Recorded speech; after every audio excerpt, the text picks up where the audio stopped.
to thank everyone for being here. Special thanks to MANA, the League of Women Voters, the Latino Network, the group.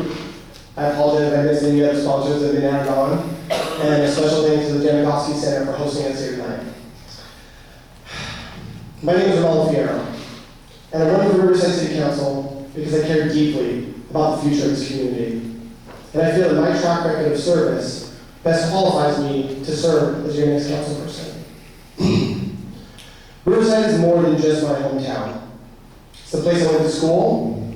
It's the place I met my wife. It's the place where we started our businesses. And most importantly, it's the place where we had our now 6-year-old daughter and are choosing to raise her. So giving back to Riverside was never a question for me. Which is why, as a small business owner in downtown, when I saw a homeless crisis quickly worsening, I went to my friend Daniel Farrell and asked to join the board of directors of Path of Life Ministries, one of the largest nonprofits in our county, trying to solve this issue. When I saw our city of Riverside making fiscally irresponsible decisions, I joined the Budget Engagement Commission, a commission whose sole job is to oversee the budget of the city of Riverside and make sure that our tax dollars are spent wisely. And I did these things even if it meant I would take blame if things took a turn for the worse. Because I've seen firsthand how often City Hall chooses short-term fixes over long-term investments. And as your council person, I will prioritize the growth of our city and the quality of life of our residents. I will tackle our fiscal challenges and bring better and higher paying jobs to our community. And I'd be honored to earn your vote. I nailed it.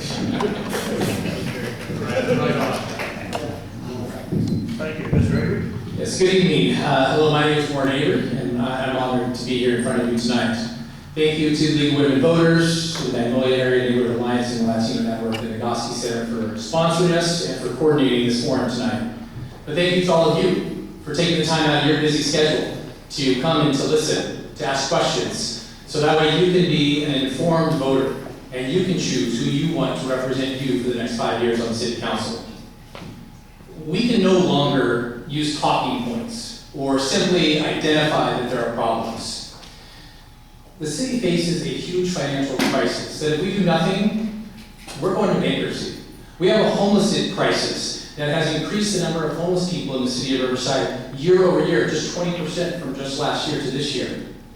The time for talking and bullet points is over. It is time for action. From the very start of my campaign, I identified 4 key priorities. I have not wavered from those priorities. I have not changed those priorities from the day I started. The reason is because they are, they were, and they will continue to be the challenges that keep us from thriving as a city. I'm the only candidate that has a realistic homeless plan that will reduce the number of homeless people on the streets. I have addressed the absolute need to work on our city budget, treating the taxpayers' dollars as our own money, prioritizing needs versus wants. I have said over and over again that I do not believe that the way out of this crisis financially is through debt and new taxes. Proactive policing and enforcement should not be an issue that is debated. It should be the normal in our neighborhoods and parks. With the gracious and loving support of my wife of 23 and a half years, Jennifer, my son Kyle and my son Colin, 21 and 17, the endorsement of our mayor, Rusty Bailey, the 3 current council members, planning commissioner and former candidate Richard Rubio, I thank you for your time. All right, thank you very much. Is there